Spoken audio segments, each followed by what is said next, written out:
Te damos la bienvenida a un capítulo más de Business and Trends, programa en donde de la mano de los más grandes expertos profesionales podrás escuchar algunas de las tendencias empresariales más importantes de la actualidad. Esperamos te sea provechoso nuestro contenido exclusivo de la más alta calidad.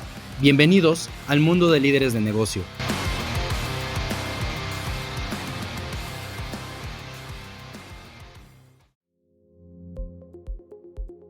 Bienvenidas y bienvenidos a un capítulo más de Business and Trends, en donde, como es costumbre, les compartimos la información más relevante de la mano de algunos de los expertos más importantes en cada tema.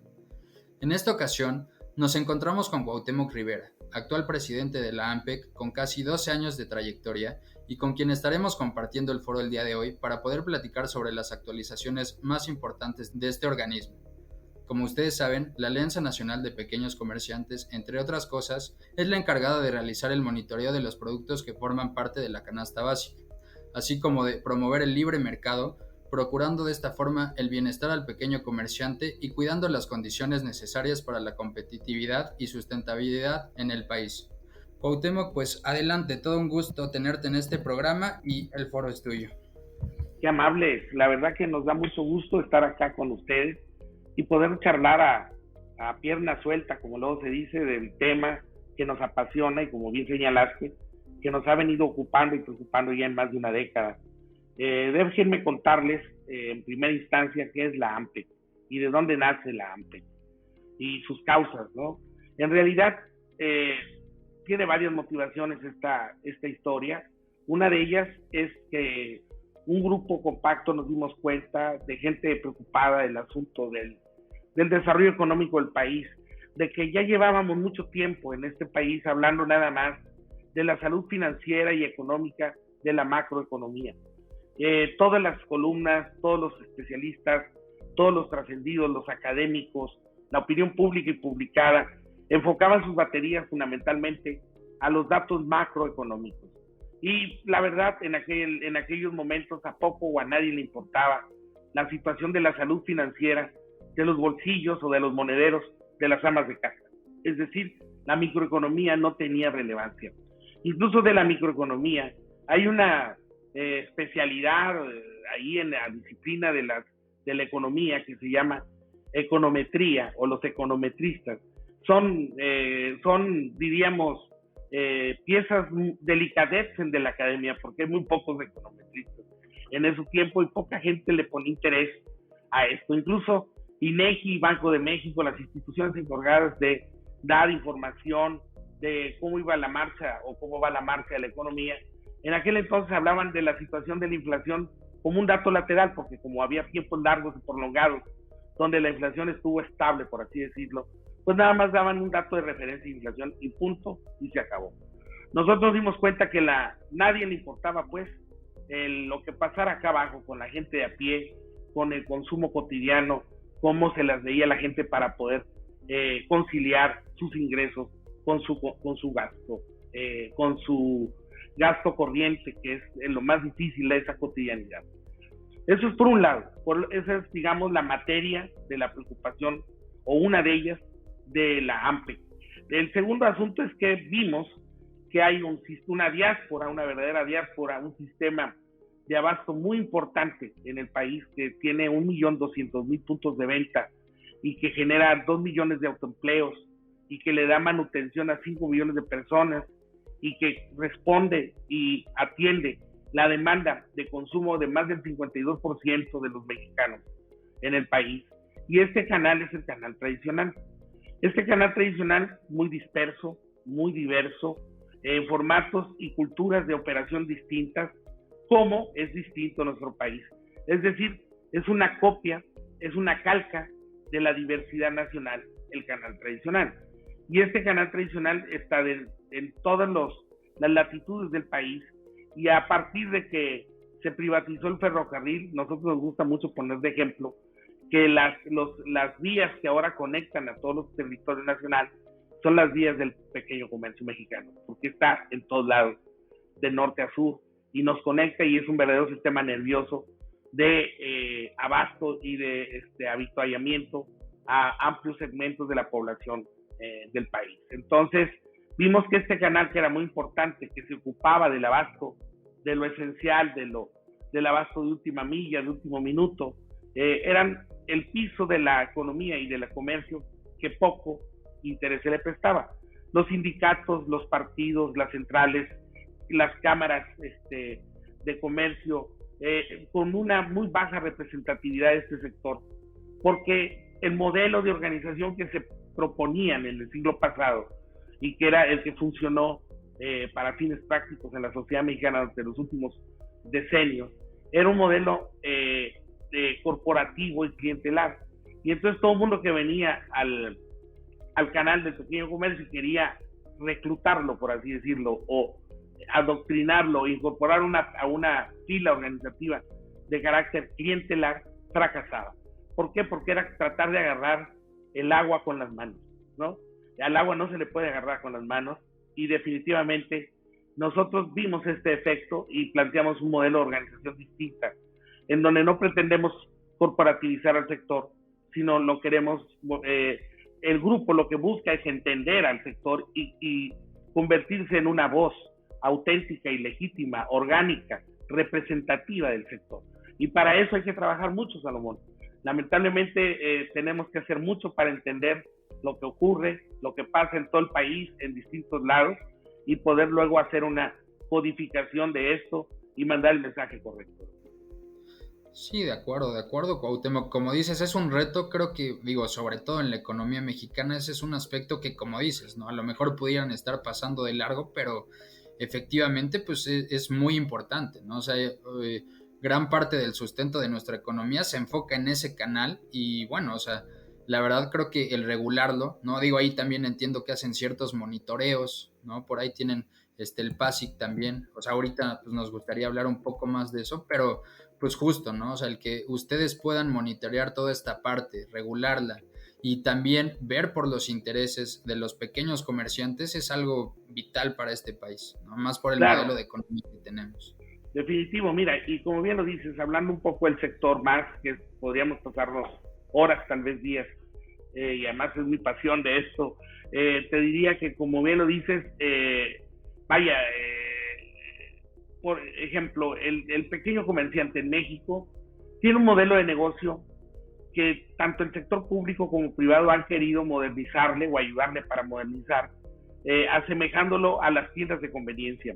Esto es un estrabismo, porque no reconocen que la fortaleza de la franquicia, por llamarle así, del pequeño comercio, de la franquicia popular, es precisamente su diversidad. La diversidad del pequeño comercio es lo que lo vuelve rico, lo que lo vuelve fuerte.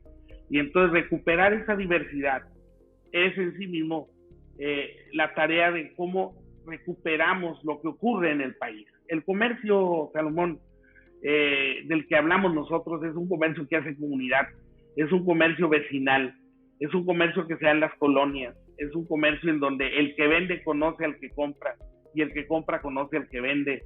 Es un comercio que tiene una miga cultural muy fuerte. No se trata nada más de vender y de comprar, sino de hacer comunidad, como te digo.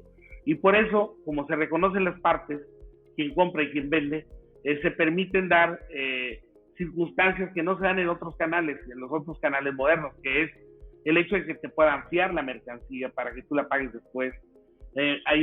Opera como una banca social de apoyo, en donde la gente muy seguido, la gente del esfuerzo, que es la mayoría de este país, primero consume y luego paga. Entonces se ve la necesidad de pedir fiado, de pedir esquina, como dicen los muchachos ahora, de pedir, hazme un paro y te pago el sábado, ¿no? Y tú tienes la oportunidad de poderles fiar porque finalmente los conoces, sabes dónde están, son vecinos tuyos y ellos vienen el sábado y te pagan porque saben que si no te pagan ya no les vuelves a fiar. Entonces hay una banca social muy clara, muy directa, muy orgánica, que funciona y ha funcionado a lo largo del tiempo. Entonces, pero a menos de que opera esta cosa de esta manera, hay una comunicación muy fuerte entre las partes, saben lo que ocurre en la comunidad, saben lo que pasa. Total, el pequeño comercio se vuelve un punto de conexión comunitario muy relevante en la vida cotidiana de las comunidades del país.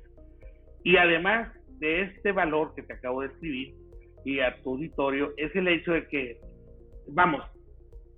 En México, cuando se van los españoles, después de que fuimos colonizados 3 siglos, perdón, el país se construye desde la era precolombina y en la era europea y ahora en la era independiente a partir de la actividad comercial, es decir, la raíz histórica que tiene el pequeño comercio o el comercio en nuestro país es de tal tamaño esa amiga, cultural que a partir de ahí podemos decir que es una de las principales actividades que unificó y le dio sentido a nuestra patria. Por eso creemos, con todas estas reflexiones, que nos planteamos formar AMPEC. Y bien lo has dicho tú, ¿qué hace AMPEC ahora? Déjame hablar un poco de esto. AMPEC lo que hace es una revista, tiene una línea editorial que se llama Trastienda, y esta línea editorial lo que hace es una revista, hace unos newsletters como le llamamos Momentum, a la revista se llama Trastienda, es bimestral, el otro se llama Momentum, y estamos sacando así a ráfagas lo que nosotros creemos es lo más relevante de lo que está pasando con respecto a la microeconomía.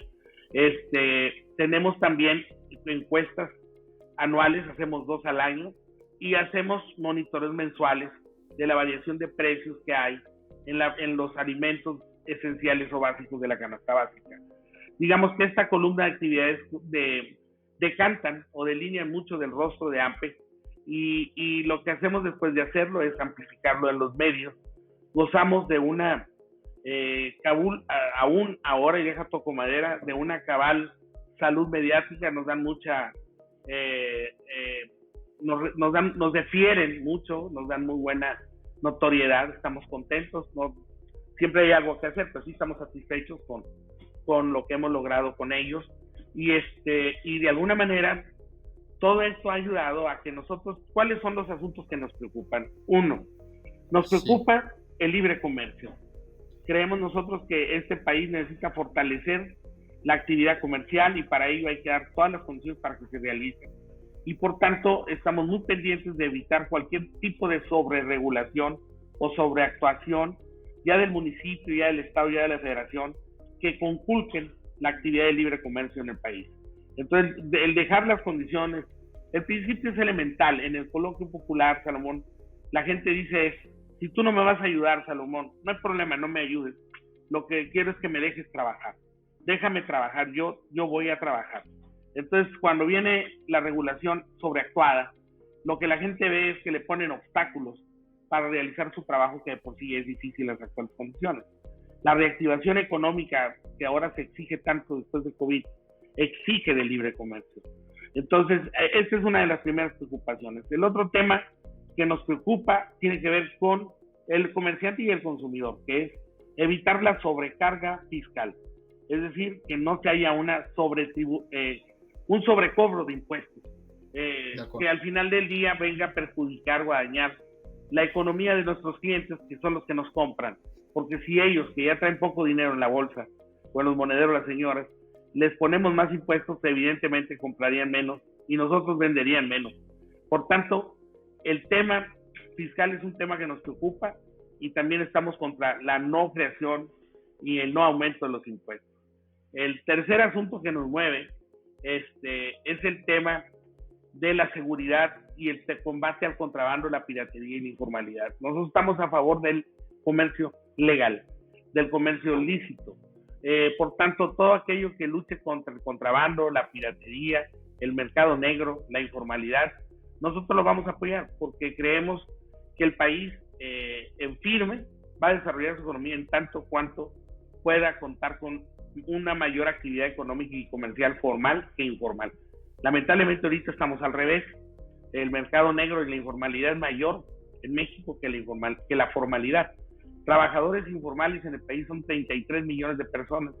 Trabajadores formales en el país son 20 millones de personas. Casi el doble. Es muy difícil esta situación. Sin embargo, es lo que tenemos ahora en puerta. Justo como dices, o sea, digo, al final del día, si ya era un reto, o sea, el poder monitorear todo esto, el poder darle seguimiento, pues bueno, o sea, justo ahorita estamos en una recesión, ¿no? O sea, tanto en México como en el mundo. Entonces digo, a ver, o sea, toma el factor COVID, toma el factor de ahorita la ralentización de la economía, o sea, al día de hoy, pues bueno, o sea, tienen estos procesos de monitoreo, ¿no? Pero pues se vuelven complejos. ¿Por qué? Porque justo, ¿no? O sea, estamos entrando en un tema inflacionario enorme, ¿no? O sea, de hecho, bueno, es de los temas ahorita muy sonados, ¿no? O sea, bueno, ese ahorita... es el cuarto, permíteme, Salomón, para que te interrumpa, precisamente, como dices tú, es lo más sonado, lo que más preocupa, a partir de lo que nos toca vivir ahora, que el cuarto eje que te iba a contar a ti y a esta audiencia que nos mueve, la inflación. La inflación, nosotros, fíjate qué curioso, fíjense ustedes, AMPE que empezó a hablar de este problema, antes de que fuera un eje central para, digamos, para la opinión pública y desde luego para el Estado. Nos decíamos, advertimos desde hace más de 3 años que los precios tenían una constante, una tendencia que en aquel entonces leve, que iban aumentando los precios de los alimentos. Entonces nosotros dijimos, ¿cómo lo podemos hacer notar? Y te puedo presumir, no de manera fortuita o protagónica, sino siendo honesto, buscando serlo, que fuimos de las primeras voces que pusimos en boga hace unos 40 meses atrás, tal vez más, el tema de los monitoreos mensuales, y dijimos, pues bueno, nosotros no somos economistas, ni tenemos grado de alguno en esa materia, pero la realidad nos ha vuelto economistas de banqueta. Entonces, realmente ya estamos metidos en el tema de la economía, pero hasta tuétano. Entonces, ¿cómo lo podemos demostrar? De manera muy evidente. ¿Cómo varía el precio de mes a mes de los productos? Es todo lo que decimos nosotros. Y la variación en el país se hace de manera diferenciada, porque el mercado nacional es un mercado de mercados.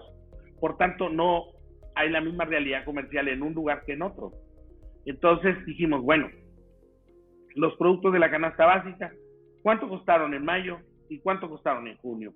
Lo hacemos cada día 15, durante todo el mes vemos correr la película y luego establecemos esta variación. Tenemos un sensor de monitoreo nacional muy importante que hemos logrado construir, y a partir de ahí recuperamos la información del comportamiento de mercado de los productos, de los precios de los productos en el mercado en las distintas zonas de consumo del país.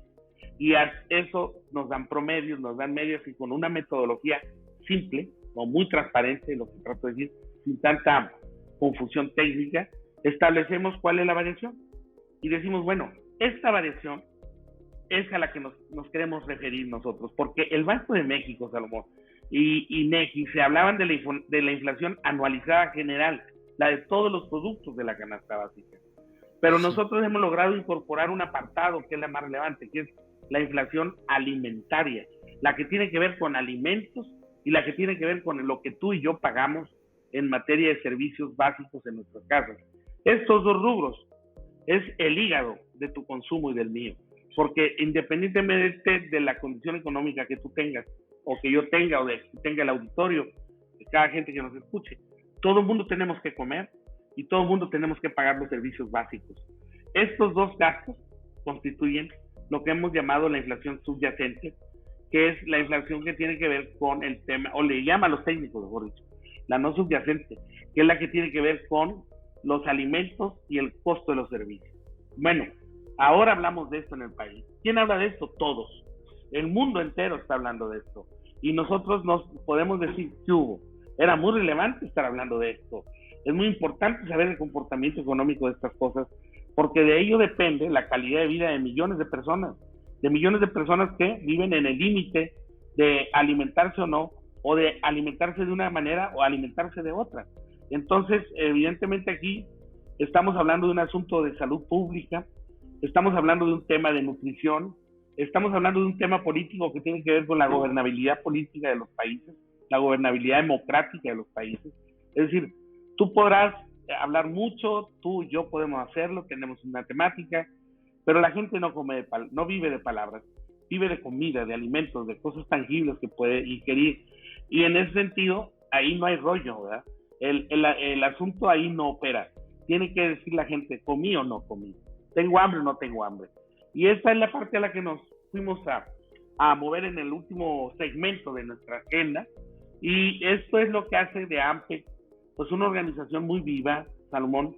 Nosotros estamos trabajando prácticamente todos los días del mes, de una manera u otra en este tema. Como dijiste al principio, ahorita estaba pensando, qué pensativo que ha sido como meterte un chapuzón en la alberca y pensar que no ha pasado tanto tiempo y ya estás abajo por un buen rato. Ya pues 11 años, pero ha sido como nada, ¿no? O sea, se nos han ido como agua, porque siempre está muy movida la realidad y vaya que nos entretiene y nos mantiene muy atentos en la pelota, en el campo de béisbol. ¿Verdad? Sí, de acuerdo, Cuauhtémoc. Pues esos casi 2 años no han pasado en vano. Digo, ahí, y como dices, pues creo que actualmente la situación del país es un tanto crítica en este aspecto, ¿no? Digo, ahí, pues viendo las notas que han salido últimamente de sus estudios, pues, no sé, este tema, pues creo que se está saliendo un poco de las manos, ¿no? Ahí es importante recalcar, y de hecho lo vi ahí justo en la página del AMPEC, que hay una línea muy delgada entre el desabasto irregular y la escasez, ¿no? Sí. Y bueno, o sea, y no sé, esto es bastante crítico. Creo que hay, o sea, en sí todos los procesos que ustedes tienen son complejos, ¿no? El cómo realizan los estudios, pues efectivamente, como dices, se han tenido que meter en muchos temas de economía, pero creo que lo que preocupa al día de hoy, pues justo es el encarecimiento de estos productos, ¿no? O sea, en general. Definitivamente. Mira, hay ahorita, diríamos que de 10 mexicanos que fuéramos, somos 127 mexicanos en el país, 127 millones de mexicanos en el país, y en Estados Unidos vienen 40, en el mundo habemos 167 millones. Bueno, si estos 167 millones, 127 que están en México, fuéramos 10 mexicanos, te puedo decir que a 7 no le alcanza para la canasta básica. El ingreso que tiene no le alcanza para comprar los productos de la canasta básica. Y luego, podría decirte que 2 de 10 saltan un alimento. O sea, no dan los 3 sagrados alimentos, que algunos dicen que son 5, los más golosos como uno, pero son 3, bueno, se saltan uno, dan 2. Y 2 de 10 en algún momento hacen ayuno un día a la semana. Es decir, hay una inseguridad alimentaria muy importante. Esto fue la última encuesta que hicieron los del Instituto Nacional de Salud Pública. Ese es el dato, de ahí viene la fuente. Y debemos de tomarlo con toda la relevancia que tiene, porque pues es un índice de gente que ya conoce el hambre una vez a la semana. Una vez a la semana se van a la cama con hambre. Entonces, y todos los días no comen 3 veces, comen 2. Entonces quiere decir esto que su nivel de nutrición, o su alimentación es deficiente. Por tanto, su salud también está en riesgo.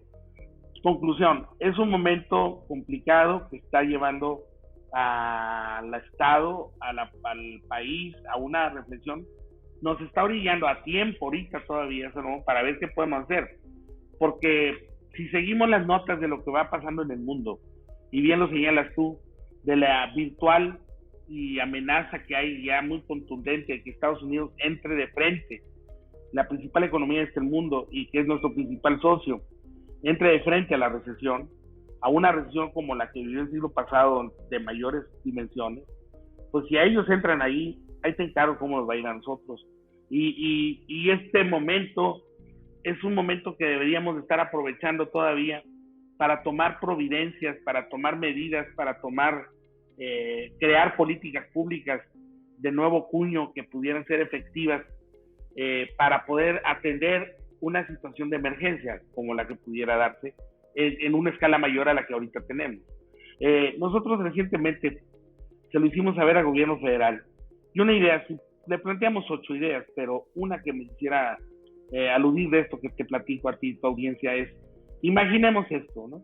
Un México que amanece el próximo lunes distinto, en donde lo que podemos hacer es vincular la producción doméstica, artesanal, del campo, con el Estado en centros de acopio, en donde el Estado, el mismo paquete del PASIC, entrando ya en el PASIC, Salomón, en donde se procuran los principales alimentos que la gente requiere para mantenerse en pie, pudiéramos hacer despensas de distintos tamaños.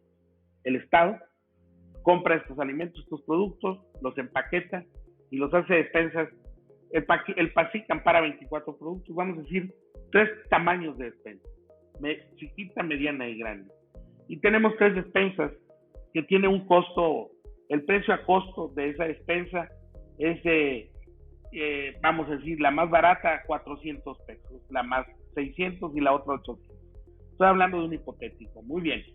Estas despensas que son del Estado y que vincularía evitando el intermediarismo, en otra época, en el siglo pasado, Salomón, el Estado procuró venderlas.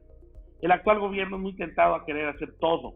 Entonces nosotros decimos, ahí párale, con eso que tengas tú, con que tenga la mercancía, haz un convenio con las principales proveedurías del canal tradicional, que son 8, y diles, aquí hay 100 millones de despensas, y quiero que las lleves y las comercialices a través del canal tradicional en las zonas más deprimidas del país, el sureste mexicano, aquí, acá. Sabemos muy bien dónde está la gente más necesitada, Salomón. Y ahí, has de llegar esta despensa a este precio, sin que haya ningún sobreprecio en este asunto. En la despensa 1 va arroz, aceite, frijol, papa, sal, azúcar, café, no sé. En la despensa 2 tal, en la despensa 3. Llegan las despensas a través de las proveedurías. Nosotros las vendemos, la gente que la requiere la compra, nosotros se la pagamos al proveedor como le pagamos sus mercancías, y finalmente el Estado le cobra el cheque duro a las empresas de las que entregó las despensas, y sigue la maquinaria dando. ¿Qué evitamos aquí? Corrupción, desvío, utilización electoral de las despensas, todos los dichos que hemos visto antes que ocurren cuando pasa por el Estado este tipo de políticas y se quieren cerrar la pinza por ahí y no han podido prosperar. Si ellos se limitaron a dejar la mercancía con llave en mano para que el distribuidor lo comercialice, los que nosotros tenemos sería una buena alianza público-privada. ¿Qué quiero decir? Hay proveedores, Salomón, que al 1.200.000 puntos de venta lo visitan 3 veces al mes, cada 10 días.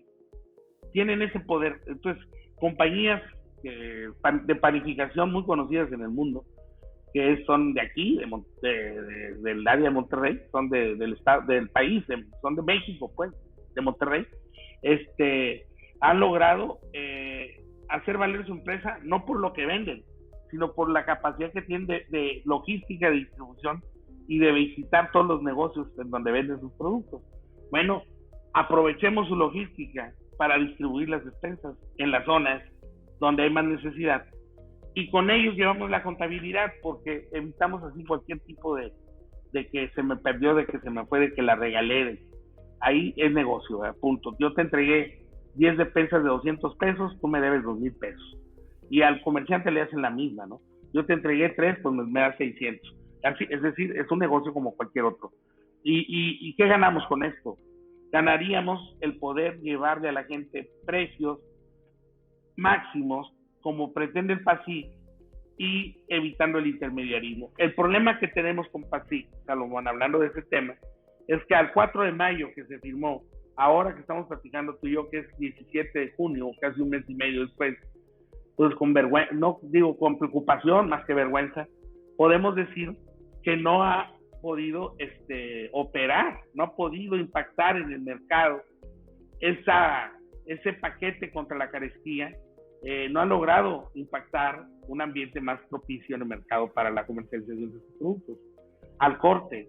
Y nosotros creemos que se tiene que seguir pensando de qué manera el PASIC puede tener un tren de aterrizaje que permita realmente ayudar a la población más vulnerable a encontrar precios más justos o precios máximos menos intermediados o menos inflacionados. Entonces, de alguna manera, ese es el reto que tiene ahorita PASIC, que no logra bajar y la gente sigue comprando los productos muy caros.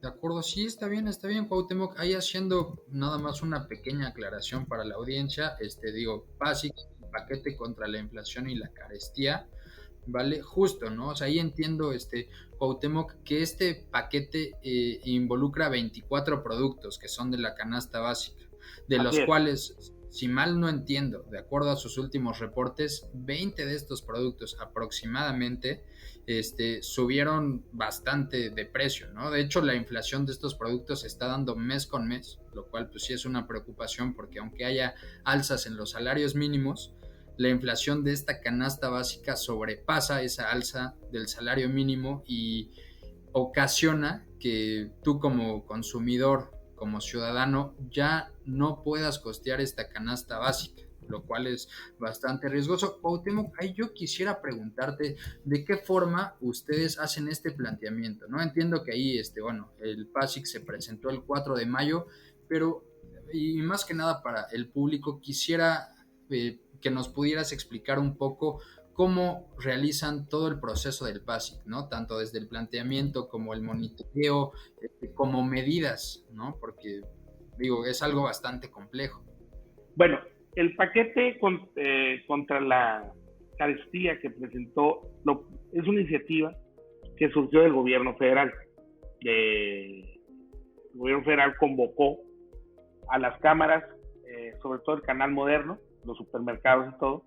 Debo de ser puntual, al canal tradicional no nos convocaron, pero no pasa nada, digo, estamos en el mismo país, estamos en la misma jugada, pero fueron ellos los que tomaron la iniciativa y firmaron este convenio a favor de buscar, con las medidas que ya anunciaron, combatir, atemperar o detener la inflación de los precios, o sea, el que los precios siguieran aumentando en 24 productos de la canasta básica, 24 alimentos.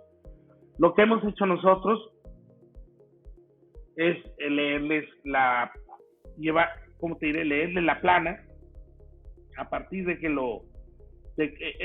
este paquete, este PASIC, es una estrategia que dijo es temporal y dura 6 meses. Por tanto, es mayo, junio, julio, agosto, septiembre, octubre.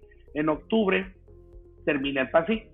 Entonces, lo que hemos nosotros hecho es venir siguiendo, monitoreando los precios a partir de que se firmó la estrategia, cómo se han comportado los precios de esos 24 productos que pretenden detener su incremento. Y la mala noticia es que a un mes y medio, los precios de 20 de los 24 productos de ese paquete, que quiere estar cuidado de que no suban sus precios, sí elevaron sus precios. Entonces, ante esto, lo que AMPEC hizo es estarle informando al gobierno a través de las instancias responsables, que con empezar la Secretaría de Hacienda y demás gentes que nombraron ahí en la coordinación, informarles de cómo está, según nuestra lectura, el asunto del mercado, y les hemos hecho unas que otras propuestas, como las que te contaba. La idea es que en estos 6 meses encontremos, ojalá, la mejor forma de que el PASIC tenga éxito y logre detener los precios al menos de estos productos. Si encontramos esa fórmula, pues bueno, es como te diré, la fórmula es como lo de Einstein, ¿no? Con lo de la gravedad. Es decir, si encontramos esa medida, pues entonces ya es una varita mágica muy importante que nos va a permitir llevar un control de los alimentos y que la gente pueda comer y que le alcance el dinero con el que tiene para poder comprar los alimentos, que ahorita es lo que no ocurre. Entonces, sí, pues en esas estamos, ¿verdad? Que no se ha podido llegar a encontrar la forma de evitar que los precios sigan adelante. De acuerdo, Cuauhtémoc, y digo, creo que ahí parte de esta responsabilidad recae sobre el gobierno, ¿no? O sea, ahí al final del día ustedes hacen todo este monitoreo, tienen estas charlas, tienen este acercamiento y representan pues este sector, ¿no? De voz popular, o sea, por todos nosotros, creo que estoy hablando, pero pues ahí creo que también es bastante importante lo que realiza el gobierno, ¿no? Claro, o sea, definitivamente es el que lleva el volante del asunto. Es el que lleva el volante del carro económico de este país. En él recae la responsabilidad.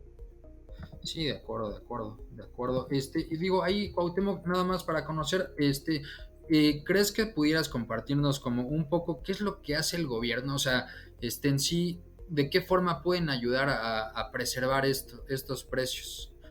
Bueno, sí están haciendo algunas cosas efectivas, en honor a la verdad. Porque como lo dijeron hace poco, estaríamos peor sin ellas. Lo primero que se hizo en este momento, en esta coyuntura, es que dejaron de cobrar el impuesto, el IEPS, a las gasolinas y al diésel. Dicho de otra manera, están subsidiando el costo de la gasolina en el país. Porque si cobraran ese impuesto, la gasolina estuviera hasta 10 pesos más cara. Por tanto, sacaría de la jugada toda la cadena de suministro y soporte. Estaríamos, pero ahora sí que hundidos.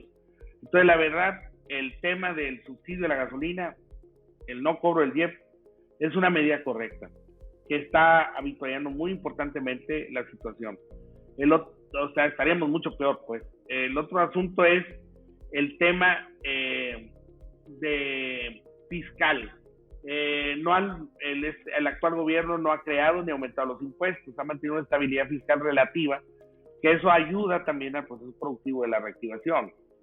Un tercer eje que encontramos favorable, aunque no muy bien bajada la pelota a la cancha, pero de menos de ahí nos agarramos, es que el Ejecutivo planteó muy claramente su postura de prohibido prohibir, y eso quiere decir evitar cualquier sobreregulación que vaya a conculcar el libre comercio en el país. Entonces, la no prohibición comercial, o sea, el prohibir la prohibición comercial, cualquier tipo de prohibición comercial, prohibir o prohibir, es un asunto que nosotros lo vemos a favor.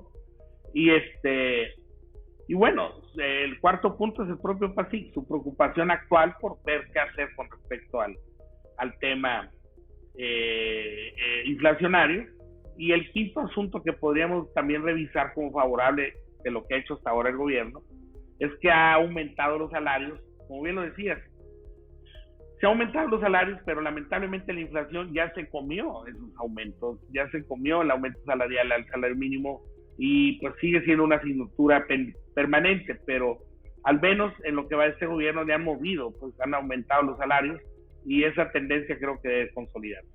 Por tanto, es lo que le vemos a favor de lo que el gobierno ha hecho hasta ahora para más o menos contener los efectos tan nocivos de la inflación y de la recesión a la que nos ha llevado el COVID después de 2 años de haber parado el mundo. Sí, de acuerdo, Cuauhtémoc. ¿Hay temas subsidiarios entran o simplemente se quedan estas acciones? No, pues el subsidio, mira, hay un debate muy fuerte. Nunca ha sido bien recibido en el mundo de la economía los subsidios, porque dicen que al final salen más caros que lo que te dan de ventaja. Pero ahorita en la emergencia, te digo, si no hubiera habido esta medida, por ejemplo, con respecto a lo del cobro el no cobro del IEPS en gasolina y en diésel, pues nos hubiéramos metido en un problema, ¿verdad? Entonces nosotros tenemos que por lo pronto, pues agarrar de lo que hay, agarrar lo bueno, ¿verdad? Y esto es lo que vemos como favorable. Hay mucho por hacer, te diría, por ejemplo, y lo dijeron el día del PASIC. 1, garantizar la seguridad en las carreteras del transporte de carga federal, ya sea por carretera, por tren o por mar o por aire. Resulta que hay mucho robo, hay mucho asalto, hay mucha pandilla que está operando y que de alguna manera eleva los costos. Es un asunto que eleva la situación, encarece la situación aún más. El otro tema es el campo, que lamentablemente la producción del campo está muy baja porque tiene muchos agravantes, pero uno de ellos es la falta de fertilizantes. Ahora con la guerra de Ucrania y de Rusia, pues resulta que son los principales productores de urea y no tenemos fertilizante para la producción agrícola. Entonces eso también es un tema. El otro tema que tiene el Estado ahí como una tarea fundamental, que es todo el asunto de la regulación, insisto. Las regulaciones, tanto sanitarias como fiscales, las tiene que volver más simples, porque de alguna manera eso encarece también gravemente el tema de los productos. Total, cuando se anuncia el PASIC, el gobierno federal anunció un conjunto de medidas que lamentablemente son muy buenas todas, pero no dijo cómo ni cuándo, o sea, no han logrado tampoco concretarlas, ese es el problema, ¿no? Sí, de acuerdo.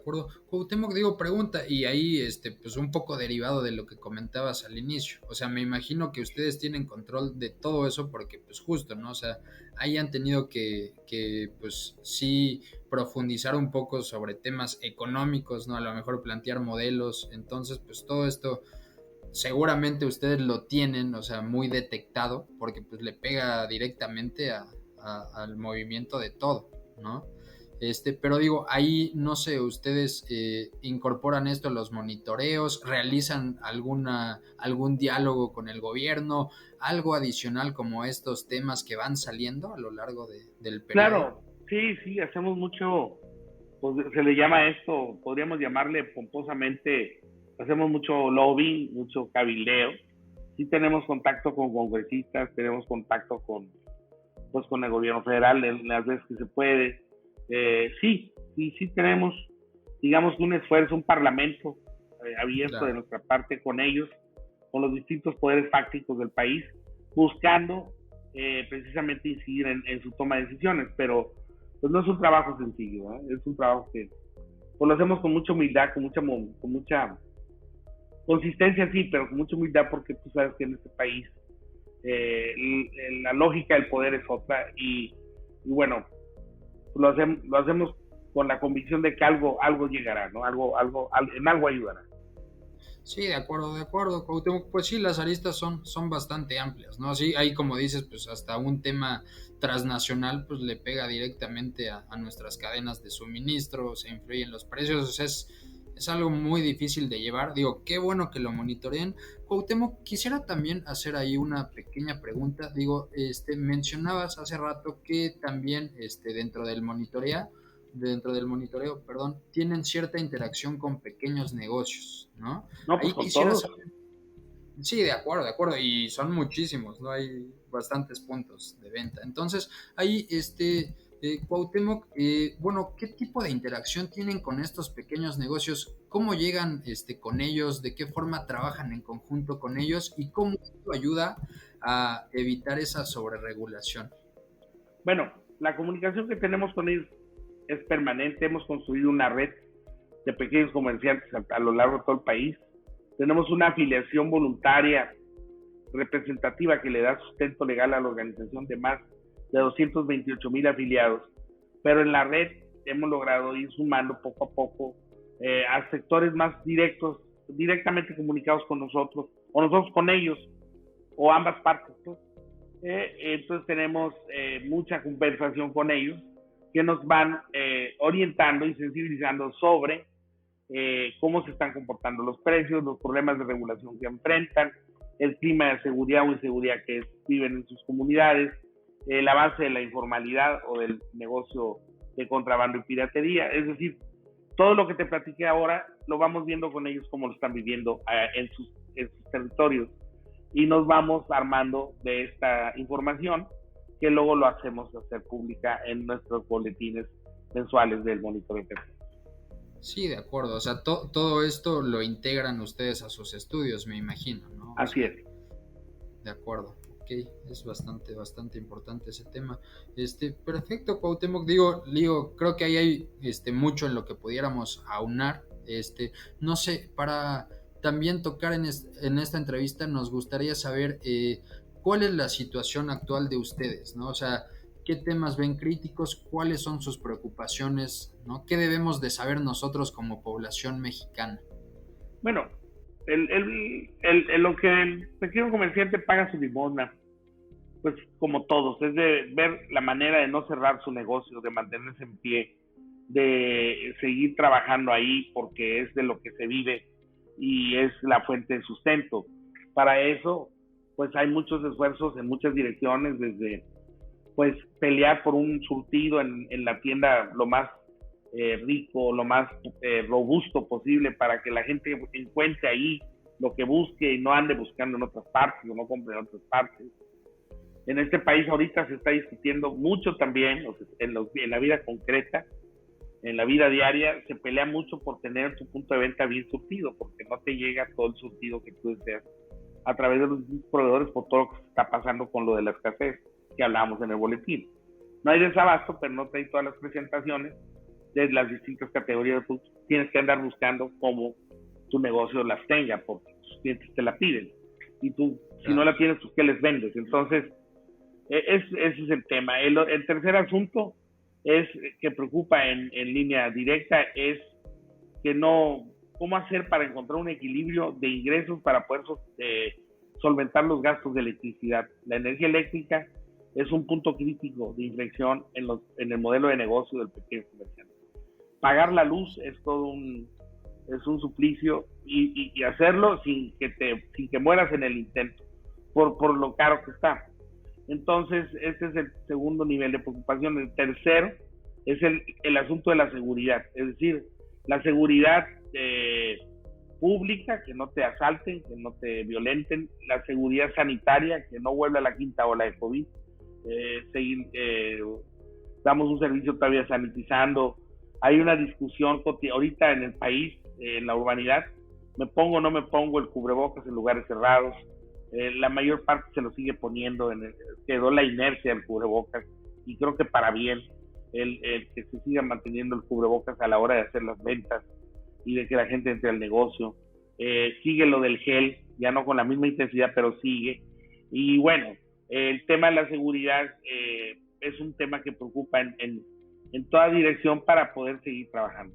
Y por último, lo que también preocupa es el asunto comunitario, es decir, cómo ayudar para que las comunidades estén libres de contaminación de pandillas, de adicciones, de esto, para que la gente pueda volver a las calles y pueda consumir, porque si la gente no sale, pues no van, pues mucho menos van a la tienda, ¿me entiendes? Entonces necesitamos que la gente se empiece a mover de nuevo, y ya moviéndose, pues pueden pasar a la tienda, pues es una eventualidad.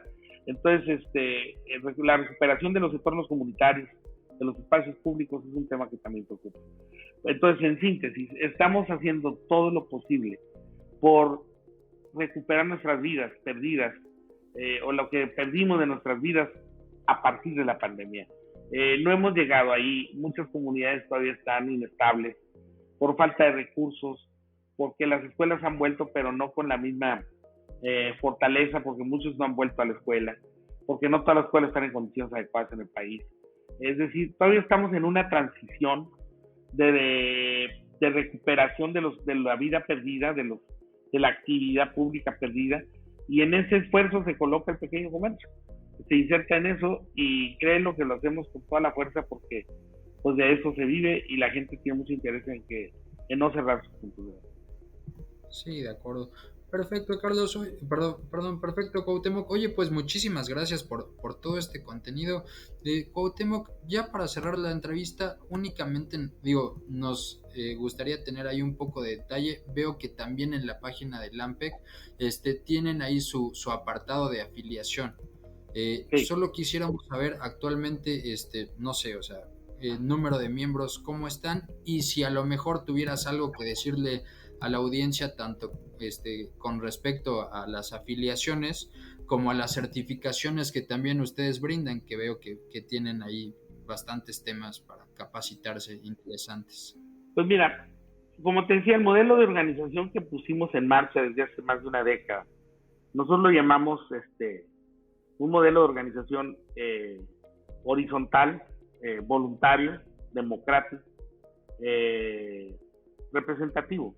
Es decir, nosotros no creemos en los modelos de organización corporativos y clientelares, y nos alejamos de eso. Por tanto, la afiliación de este tipo de modelo de organización que tenemos es voluntaria, es incondicional, y nada más está sujeta a estar de acuerdo a los 4 o 5 preceptos que mueven la fundación de la misma organización, que es el libre comercio, digamos, el garantizar el libre albedrío de los consumidores para la hora del consumo, el promover una nueva ética de consumo. Tenemos preceptos muy banderas blancas en las que difícilmente alguien pudiera estar en desacuerdo de eso, y eso es lo que nos mueve. Entonces, para afiliarte, lo único que necesitas es querer hacerlo, pones tus datos, se acabó, no te van a cobrar ninguna cuota, no te van a pedir o exigir que hagas tal o cual cosa. Estamos lejos de los partidos, muy lejos de los partidos, o sea, no tenemos nada que ver con partido político alguno, no tenemos que ver nada con ningún interés que tenga que ver con la lucha por el poder. Es realmente nuestra discusión, es de carácter, si es que la es de carácter económico, es establecer las condiciones económicas de la economía popular a fin de que ésta sea operada en las mejores condiciones de justicia y de equidad para que la gente tenga mejor calidad de vida. Es todo. De ahí en fuera, te digo, es muy fácil afiliarse. Bienvenidos a AMPEC, los invitamos a los comerciantes de este país a que se afilien. Es algo que les puede dar ventajas. ¿Qué ventajas? Primero, la primera es que esta organización, al ser representativa, lo que busca, como ahora esta tarde, es elevar la voz con los ejes que mueven y preocupan al sector. Empezar a hablar de las cosas que preocupan al sector. Estamos en la agenda nacional en ese sentido, tocando sin eludir los temas torales que se están presentando, se presenten a lo largo del desarrollo de las cosas en la agenda económica nacional. Esto que es fácil de decir, es difícil de hacer. Entonces, para ello, pues hacemos todo lo que conté esta tarde, mucho trabajo, mucho esfuerzo de conversación, de acercamiento cara a cara y también cualitativo, para poder tener la sensibilidad de lo que ocurre y de lo que hay que decir respecto al sector y que corresponda a lo que está pasando. Entonces, esa sería una, y decirles que las oportunidades que podemos dar son, una, pues estamos ofreciendo certificaciones laborales, que esto tiene que ver con conocer. Creemos que uno de los problemas de cualquier sector de la actividad humana es estar actualizado, es estar vigente, y el sector de pequeño comercio no escapa a esta necesidad, y estamos ofreciendo certificaciones para dar una mejor atención al cliente, para llevar una mejor administración de los negocios. Damos asesorías contables, tenemos interlocución con los malos servicios, con los proveedores, para cuidar un mejor servicio de proveeduría. Hacemos promociones, buscamos establecer promociones comerciales a favor de nuestros afiliados con los proveedores. En fin, tenemos una gama de apoyos diversos, buscando de una manera libre el que la gente nos pueda obtener a favor de su trabajo y que tenga mejores condiciones de operación. Ese es el fin máximo, o dicho de manera muy rápida, de AMPE, que las cosas ocurran mejor, que el canal goce de cabal salud, que le dé muy buen servicio a las comunidades, y que el pueblo de México encuentre en el canal tradicional un canal solidario, un canal cercano de última milla, capaz de fortalecer su día a día, su cotidianidad, su calidad de vida, y que sus esfuerzos se vean coronados por una mejor alimentación, una mejor calidad de sueño, y tengan una vida más serena. Ese es el punto que andamos tratando de empujar. De acuerdo, Cuauhtémoc. Pues muchas gracias. Creo que es bastante interesante. Lo dejamos ahí a la audiencia, ¿no? O sea, pudiera valer la pena ahí incorporarse y estar al tanto. ¿Cómo no? Serían bienvenidos, y estamos pendientes de cualquier conversación con la academia. Reconocemos en la academia uno de los sectores de la sociedad que nos tiene que ayudar a encontrar los mejores caminos y las mejores tomas de decisión para salir de tantos problemas que nos agobian estos días. Muchas gracias, muchachos, por preocuparse de esto, y sigan adelante. Les deseamos suerte en sus esfuerzos de comunicación. Al contrario, Cuauhtémoc, muchas gracias por tu tiempo y un honor tenerte en este programa. A ti, Salomón, cuídate mucho, y saludos a todos en tu equipo. Bye. Igualmente, Cuauhtémoc.